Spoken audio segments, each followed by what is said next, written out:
Waka et John Gazé tiennent un gîte à la tribu de Mou, à Lifou. Une case et 3 paillotes permettent d'accueillir jusqu'à 25 voyageurs en hébergement. Après 3 mois sans touristes et sans revenus, ils ont pu faire le plein au mois de janvier. Mais cette courte saison touristique touche déjà à sa fin, et la situation reste difficile. Ça met en cause les projets qu'on a en cours, la réhabilitation du restaurant. Ça fait 3 ans, 4 ans qu'on a ficelé le dossier qui est resté toujours à la province des îles. Jusqu'à aujourd'hui, pas de suite, il faut attendre. Cette situation est due à la crise sanitaire et aux 2 derniers cyclones qui ont provoqué des dégâts dans les îles. Voilà, donc ça c'est ma grande case traditionnelle. Il y a eu les votes budgétaires, budget de la province des îles, et il y a des enveloppes qui sont prévues pour le tourisme. Et on espère que ça va se vite mettre en place pour les aides, qu'on puisse repartir, quoi. Il faut, si je comprends bien, il ne faut pas faire que du tourisme, il faut essayer aussi de faire autre chose pour essayer de subvenir, de vivre avec le tourisme actuellement. Hein, c'est pas évident.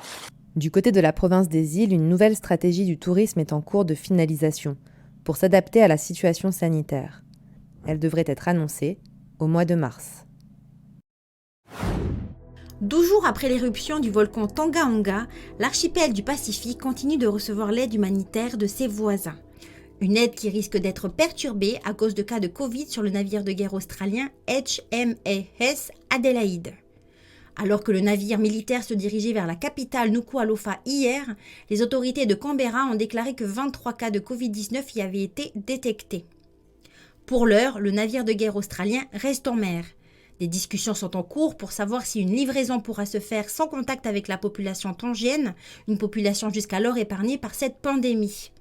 Ce qui n'est pas le cas pour d'autres nations du Pacifique, à l'exemple des îles Salomon, qui jusqu'à la semaine dernière n'avaient enregistré aucun décès et seulement 31 cas depuis le début de cette crise sanitaire.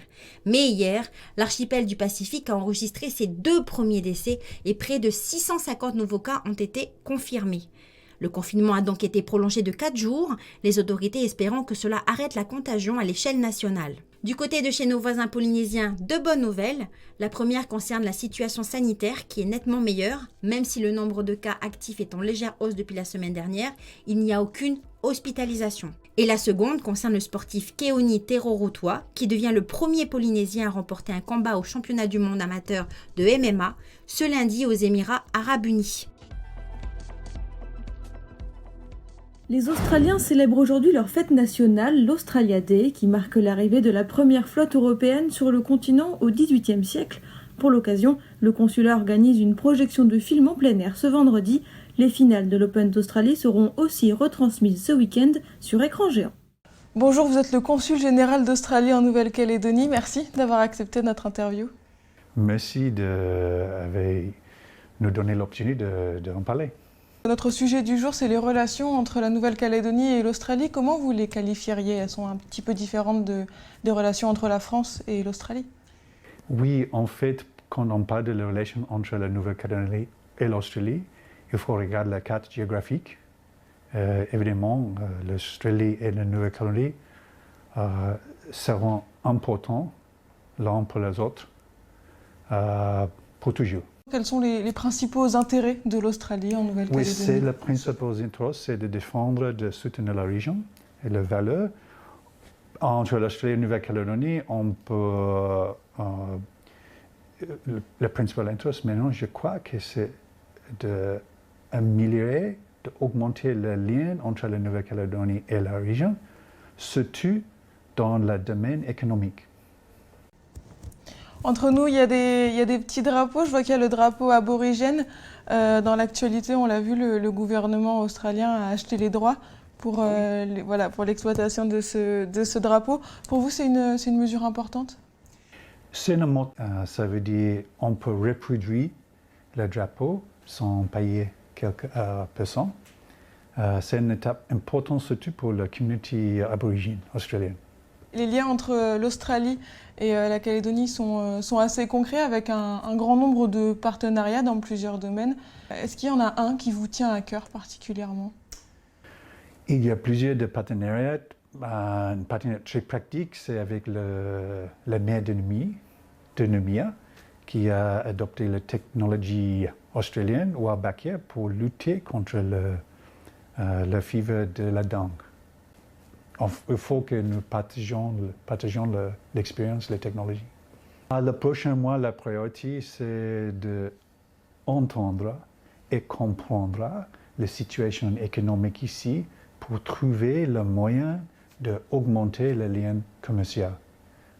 C'est essentiel qu'il y ait plus de liens commerciaux entre l'Australie et la Nouvelle-Calédonie. C'est une forme pour soutenir la prospérité, pour renforcer aussi les liens commerciaux, les liens familiaux entre la Nouvelle-Calédonie et cette région. Merci, Monsieur le Consul Général, d'avoir répondu à nos questions aujourd'hui. Alors, ça fait 100 francs, madame. Attendez, je vous rends la monnaie. 100 francs pour une paire de chaussures déjà utilisées mais en très bon état encore. C'est le principe du marché solidaire de la Croix-Rouge. Ici, tout est à petit prix. Organisé ce matin à Touault, le public est au rendez-vous. Merci. T'as trouvé quoi, toi? Des peluches, et puis un jardin, et puis des seins.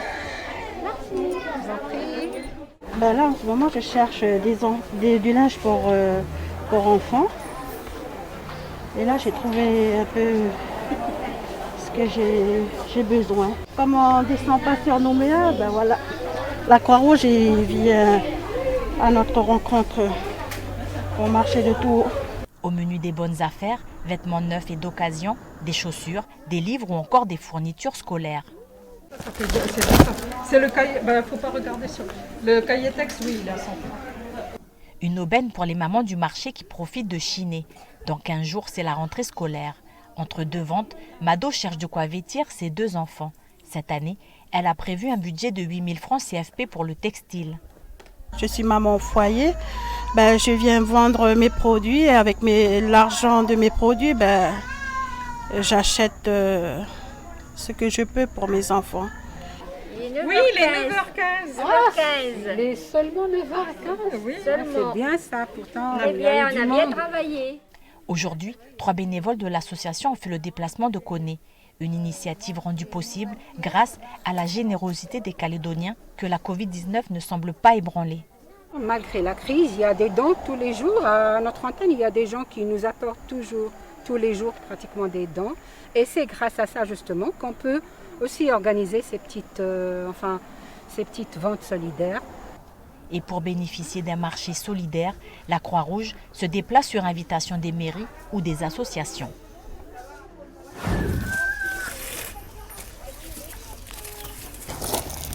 J'arrive. Naomi, il faut rebrosser un peu, il est un peu plein de boue tamponné. Pendant les vacances, quand certains profitent des activités nautiques ou artistiques, d'autres s'initient à l'équitation, comme ici au Petit Galop de Pointe-Boute. La structure accueille des enfants pendant les vacances scolaires. Ils sont 5 aujourd'hui, âgés de 6 à 9 ans. On voit un peu les bases, le pansage, sceller un cheval. Et puis après, on ira en carrière pour apprendre à diriger, avancer, s'arrêter. Ethan, le plus grand, est un habitué et vient dès qu'il en a l'occasion. Là, je vais serrer un peu la sangle pour que la selle elle tienne bien. Et j'ai demandé à Donovan s'il pouvait me mettre le filet.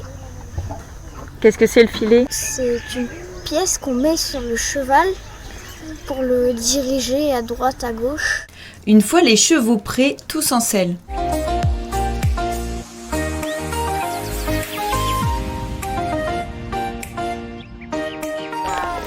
Je tiens mes rênes. Ok, allez, on va se mettre sur la piste derrière Ethan. Allez, Ethan, faut avancer. Après Stitch, et après les autres vous suivez. On ralentit, Jean-Noël. Très bien. Bon, après, il y en a 2-3 qui viennent en cours les mercredis. Du coup, ils sont un peu plus avancés que les autres. Et on va se pencher en arrière, on va y toucher la queue du poney. Avec la main gauche toujours. Allez, on se penche en arrière.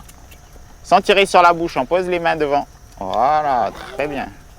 Il y a peu d'inscriptions pour ces vacances de fin d'année, en cause la situation sanitaire et le manque de centres de loisirs sur lesquels Donovan peut compter le reste de l'année. En fait, c'est des centres aérés, donc il y en a une Poya qui viennent en général avec une vingtaine d'enfants. Après, on a les Cocos à Pointe-Bout, pareil, une quarantaine d'enfants sur quelques jours, quoi. Enfin, ou une matinée dans la semaine, en plus de mes enfants qui sont en stage avec moi.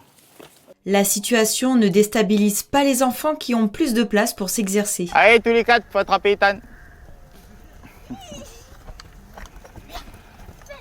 Jep, Jean-Noël, reste avec nous. Oh là là. Ah, ça y est. Et on marche un peu. Après l'effort, le réconfort, il est à présent temps de se rafraîchir. Les chevaux sont rincés et les petits cavaliers peuvent se désaltérer. Avec la chaleur, il ne faut pas oublier de boire de l'eau. Vous pouvez encore inscrire vos enfants à partir de 6 ans jusqu'au 11 février.